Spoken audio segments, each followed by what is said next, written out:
Marcela is one of the most genuine, hilarious, and kind people I know. She strives to make connections with the people around her, thriving in a community built through her kind actions.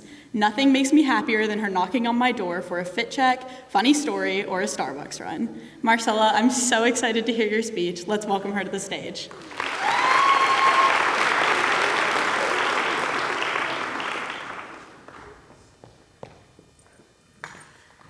Okay, sorry.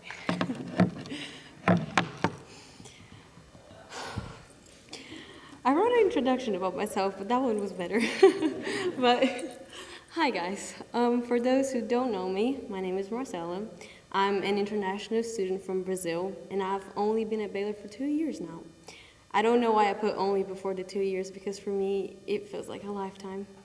When I think about my old school, my old friends, and my old life, they all feel like so far away, like a faraway past that it's not part of me anymore. Which sounds sad, but it's not, actually. I like to think about it as memories that I've found a way of saving on my camera roll. For those who know me, and unfortunately see me on a daily basis, know how much I like taking pictures, especially the .5s. Right now, I have 50,970 pictures and 20,351 videos, not counting the ones that I have already downloaded on my iCloud. It's a lot, I know. I thought about doing a slideshow with the funny ones, but I figured I would have no friends by the end of the speech. But for me, that's my way of keeping track of my life, and it's the only way I'll be able to save those funny moments for life, especially the one of Mama picking her boogers. Scrolling back to the beginning of it all,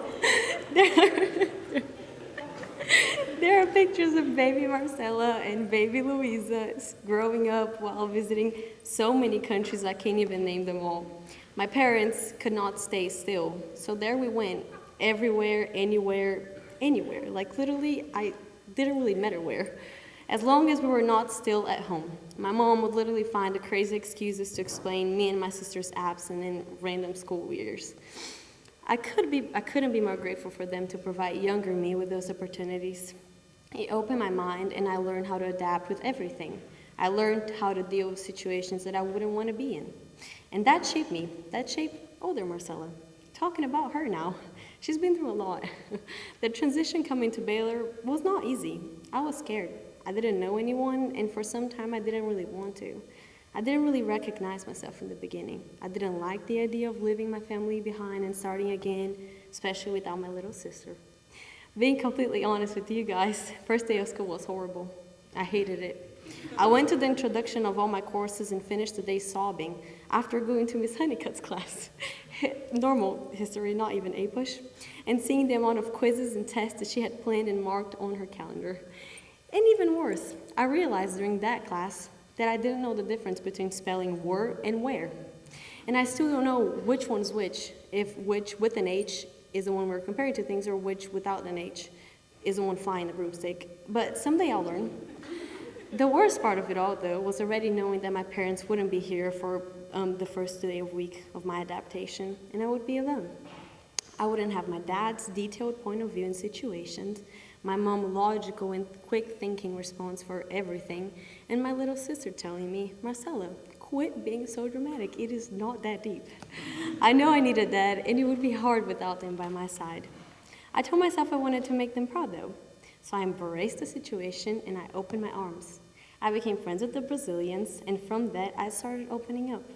My friends from Hunter last year became one of my biggest supporters, and together with them, I understood how living in the community felt like. And for some reason, still unknown, I decided I would start running track. After failing to succeed a season of rowing, why, I don't know, but I became friends with the most dedicated girls I have ever met, especially Bebe, who was the only reason I didn't quit earlier. And yes, I did quit, not because of the sport, the coaches, or the teammates. I just accepted the fact I couldn't run. And before I could even blink, we were scrolling down to August 13th of 2023, and my sister joined me in this journey. I cried like a mom, leaving their kids the first day of school, sad she was getting old but proud. And like that, I was a senior. I was starting a new chapter, a different one that I wear the red blazers every Monday. I met an amazing blonde lady that now I share a room with, And for those who know Kaden, it's been interesting. A roller coaster, I would say. I learned so much from her, though, and I hope she one day will see me as an inspiration and learn from my mistakes, because she's a brilliant girl with an amazing future waiting for her. Stay strong, KK. And since I couldn't accept the fact that I still wasn't built to run, I joined cross country. Because of Maybe. I understood how strong your mind is and how important it is to be able to control it. I still couldn't run, though. I did gain something out of it, an amazing relationship with the fast feelers females. I couldn't be more grateful for the amazing energy that they will bring every single day to practice, especially on the competitions, which I passed out in my last one. That's when I finally knew I was done, and that was not for me. I expanded that relationship and met 4 new amazing girls. I finally started to understand how Americans worked, and that it's okay to hand your card to the server and not be afraid you won't get it back. I realized y'all don't put ketchup on your pizza, and I started saying y'all. Never thought that would happen. And I even started listening to country, thanks to Annie and Ella, who decided to take me to a Morgan Wallen concert. And I don't even want to talk about the countless times I had to explain that I'm from Brazil, not Spain, and that I speak Portuguese, not Spanish, and no, it's not the same thing. And you know what else happened? I became homecoming queen. For you guys, it's probably not big of a deal, but back home it was. I had aunts, uncles, grandmas, and grandpas calling me to say congratulations, like I had just won an award or something. But they made me realize I did. I realized that I was there for a reason. I succeeded in creating meaningful relationships with the people that would see me worth it to receiving something, winning something. I felt loved. I felt included, and like I was finally part of it all, this amazing community we called Baylor. But it didn't stop there. Those relationships expanded, and now I can proudly say I know more than half of my senior class and became close friends with most of them. There's a specific group of girls, though, that if I look at them, I might cry, that were able to show me the meaning of real relationship. Thank you, guys. Thank you for including me with open arms and accepting me as your own.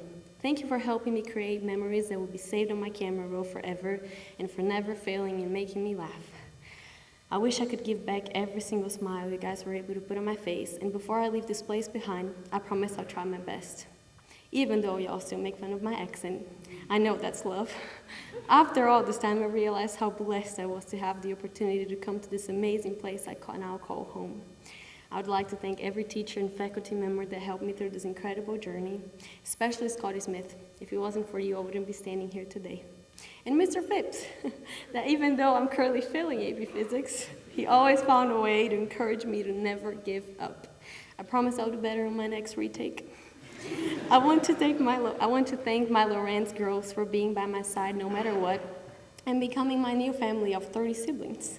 And lastly, a special thank you for my parents that unfortunately weren't able to make it here today. Even though I know they love me, and I really wish they were. 12 hours is a lot. Thank you, Mom, for being my biggest supporter and my biggest inspiration. You provide me with this amazing experience, and I would always be grateful. And when I become a mom, I want to be just like you.